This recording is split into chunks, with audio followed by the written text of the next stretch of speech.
Basically, I'm here today to talk about women in India and contemporary concerns. And talking about women in Indian society today, one has to understand that it's a very vast topic and a lesson in terms of a lesson also. So what I would begin with is talking about women in post-independence era very briefly, and then move into highlighting the significant developments in terms of the guarantees which are there for women. So talking about the Constitution of India, which guarantees women right to non-discrimination, gender equality, and then looking at also various laws that have come about, and then talking about the social, economic, cultural and the political field. So even when one talks about women in India, one has to understand, and especially that women are not a homogeneous category. Yeah, so if one is talking about women, one cannot just talk about women as a uniform category. One has to look at it from a intersectional approach. And when I say one has to look at it from an intersectional approach, also one has to focus on the intersection of gender with caste, class, sexuality, minority status, disability, tribe status, religion, region, all of that. So one has to also contextualize when one is talking about women. So whether when we talk about women, also talking about rural women, the concerns of rural women, the concerns of urban women, women from the Dalit community, women from tribal communities. So all that has to be looked into when one talks about women in India in that sense. So moving on, if one looks at if one were to look at a historical overview in a sense, we see that in the pre-independence period, especially if we talk about the reform movement, we've had various reform by activists, like if we talk about Ishwar Chandra Vidyasagar, talk about Raja Ram Mohan Roy, Sir Syed Ahmad, Pandita Ramabai, then Periyar Ramaswamy Naikar, or Periyar for that matter, Savitribai Phule, all of them have worked to enhance the status of women in pre-independence India. So whether we are talking about the entire practice of abolition of sati, or talking about the right to widow remarriage, or talking about the abolition of child marriages, or looking at working towards advancement of the status of Dalit women or Muslim women. So all of this is significant, and one has to look at history even before talking about the contemporary concerns in a sense. So like if we even talk about Sir Syed Ahmad, he's played a significant role in establishing what we call what we see today as the Aligarh Muslim University for that matter. Or talking about Pandita Ramabai, who has spoken about the kind of violence against Hindu women, being a Brahmin herself. So and then obviously she converted to Christianity. Also looking at the other aspects is one of the other aspects is women in the freedom movement. Now women have played a critical part in the entire freedom struggle in India, and both in non-violent and in radical strands. So whether we talk about Annie Besant or we talk about Sarojini Naidu, among the few of the many prominent figures in the freedom movement. Also, these women not only assumed leadership positions, but they were able to command a lot of fellow strugglers as well, to work towards the freedom movement in a sense. Yeah, and what is significant is this is at a time in our country where there were cultural prejudices against women, and there was still patriarchy which existed. Yeah, so in terms of that, it's really significant. So even if we talk about in the post-independence era, when we look at women in the post-independence era, women have, those who were also part of the freedom movement, they have taken up several leadership positions. So whether we look at Sarojini Naidu, or we look at Sucheta Kripalini, or we look at Vijayalakshmi Pandit as few examples. And then also talking about in the post-independence era, what is significant is also the drafting of the Constitution of India.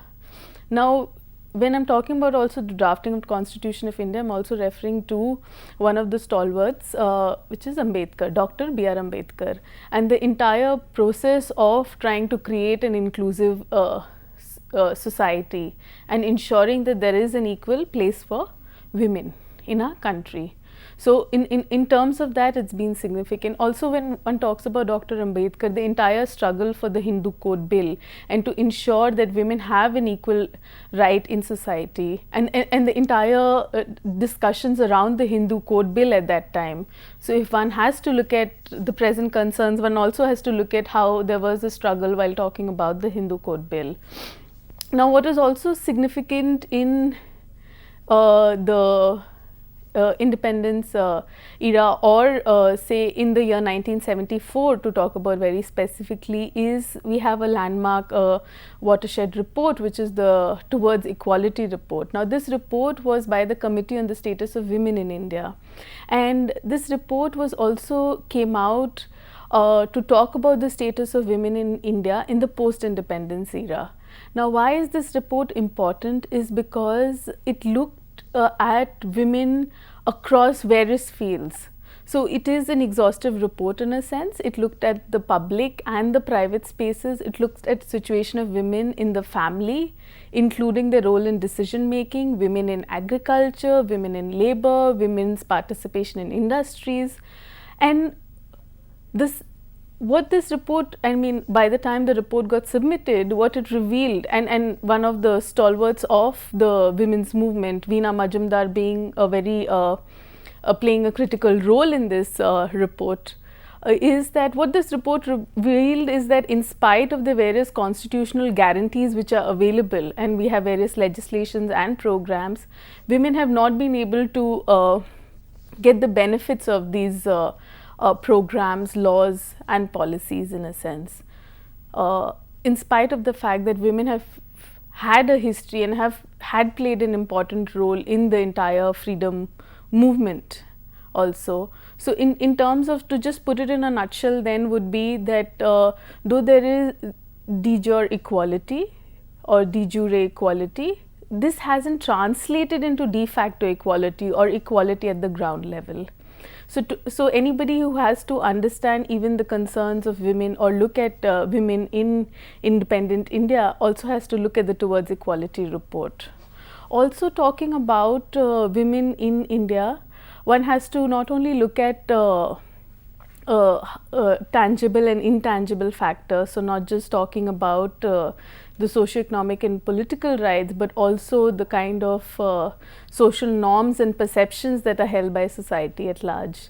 Now, when talking about this, there is an important interplay that comes between when one talks about patriarchy or masculinity or the changing nature of state and the neoliberal policies, or when one looks at representation of women and the cultural hegemony which is existing in our society.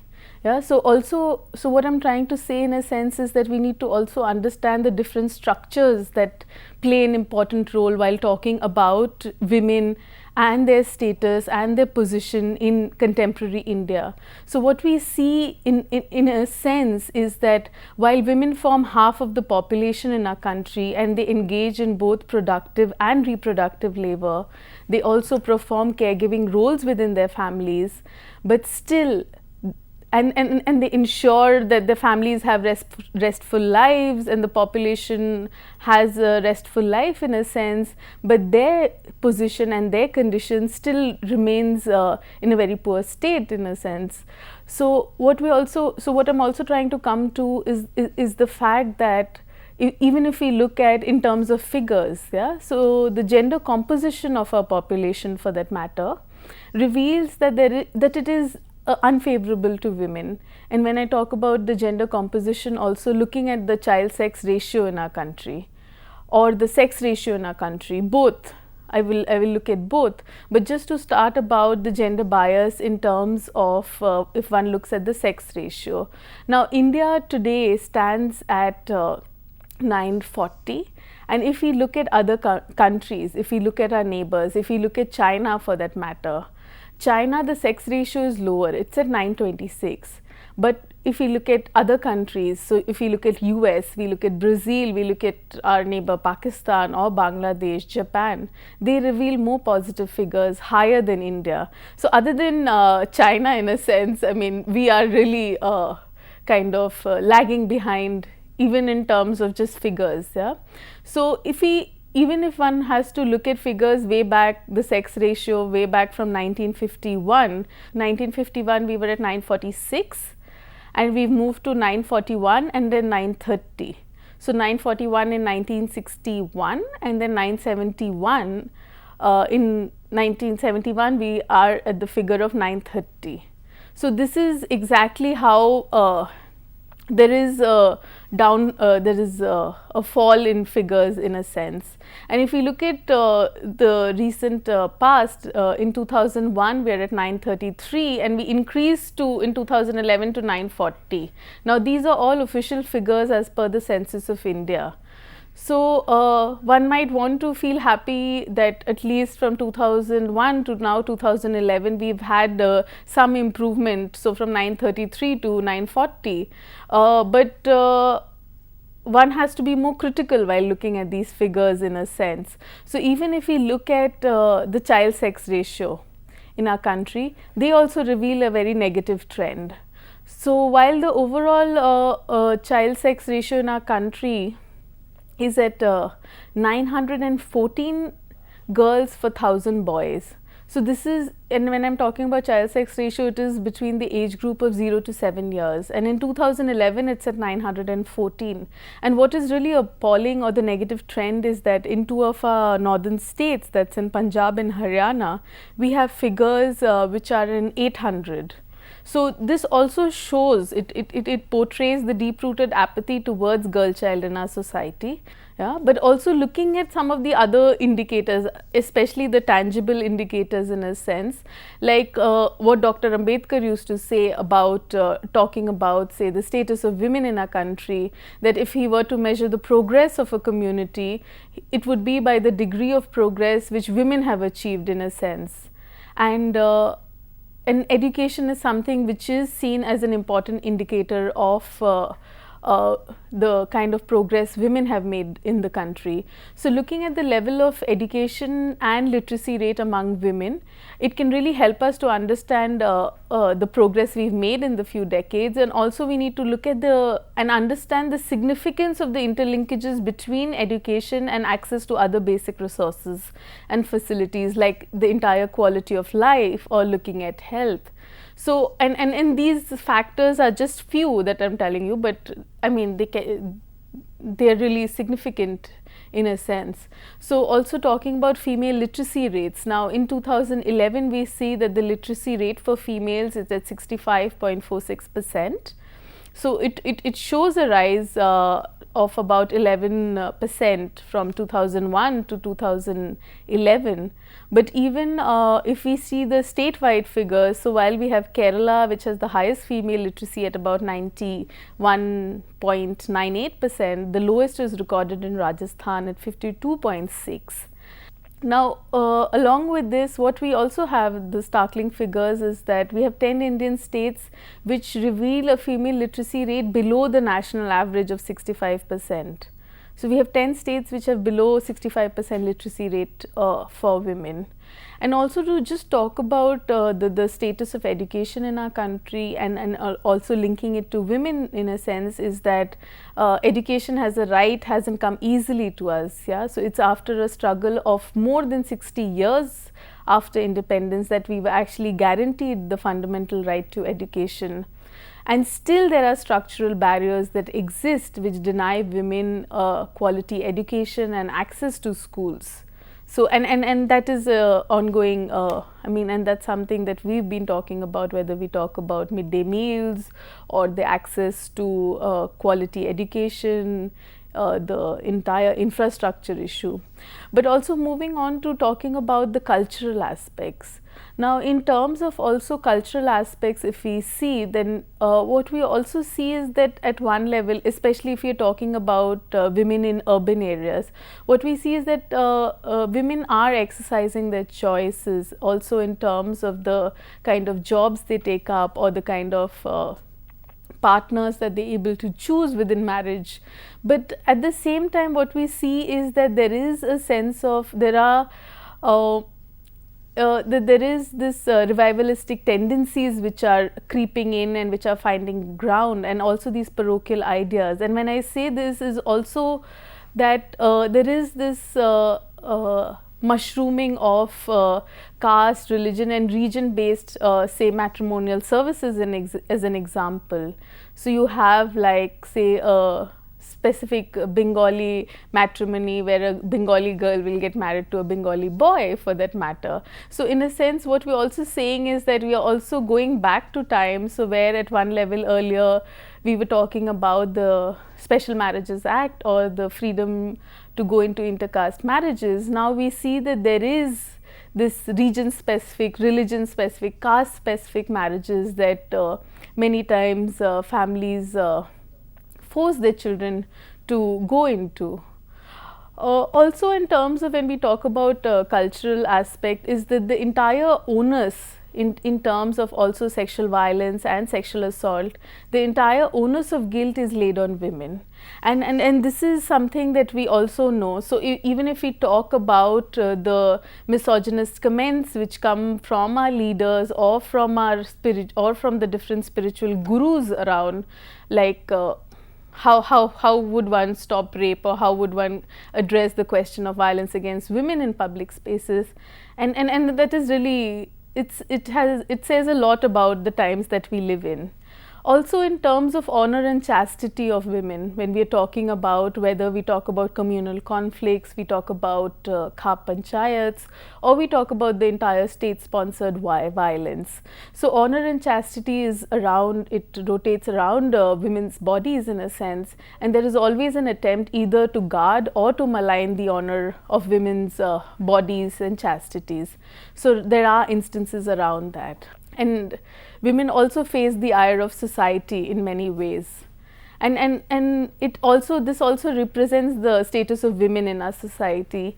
Even to talk about politics and looking at the status of women in politics, if we see, we still have the Women's Reservation Bill which is pending for so many years, and we have and if we look at the kind of seats women hold in our parliament today, it's only at a figure of 8%. And this is in spite of the fact that we have women who stand up for panchayat elections, we have women at the panchayat level, at the assembly level, but still I mean in terms of the reservation bill, that is something which is still pending. Also moving on to talk about just talk about economy and women's participation in the Indian economy as such, if we see, there is a decline in the labor force participation rate, especially for women. And even if we look at poverty estimates, and even to talk about the 11th plan poverty estimates, it reveals that there are about 8.2 crore women in India who are below the poverty line. So also looking at the feminine face of poverty in our country, and linked to this is the larger aspect of the neoliberal paradigm. And also talking about the neoliberal paradigm, it has its negatives and positives. In terms of the positives, that it's opened up sectors for women, so whether it's the IT or the retail or banking sector. But what also one sees is that there are a large number of women who bear the brunt of this too. So you have a certain set of women who are absolutely excluded from this skewed development model. And when I say the sector of women, also talk about women in farming, women in pastoralism, or women dwelling in forests. So there is also this new kind of exploitation that has come in with the neoliberal paradigm. So women are losing even control over the basic resources that they had earlier. Also, just to talk about, and in terms of contemporary times, also to talk about the increasing crimes against women, and also talking about increasing crimes against women, looking at the NCRB data, the National Crime Records Bureau data. And in the 2012 data especially shows us that the largest amount of violence against women is in the aspect of cruelty by husband and relatives, and that takes a chunk of the crimes against women in our country. And this is followed by sexual assault, whether assault in terms of talking about outraging modesty of women, and just to also look at in terms of, so there is this entire, so we had the Towards Equality report in the year 1974. So what we have is in the year 2012 there is a high level committee which has been set up by the government of India. And what the high level committee plans to do is it plans to undertake a comprehensive study to look at the status of women in India since 1989. And it aims to evolve appropriate policy interventions on contemporary assessment of women's needs. So the mandate of the committee is really broad, but also to conclude in a sense and talking about women in contemporary India and talking about the entire gender-based violence.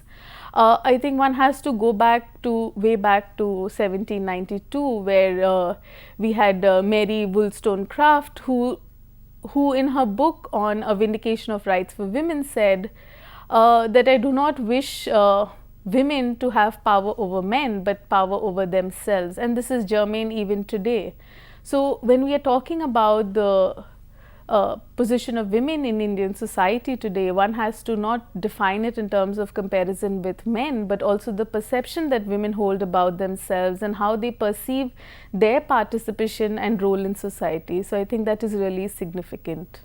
So the topic is really vast, but in terms of just that one has to look at multiple sides in order to understand the concerns of women.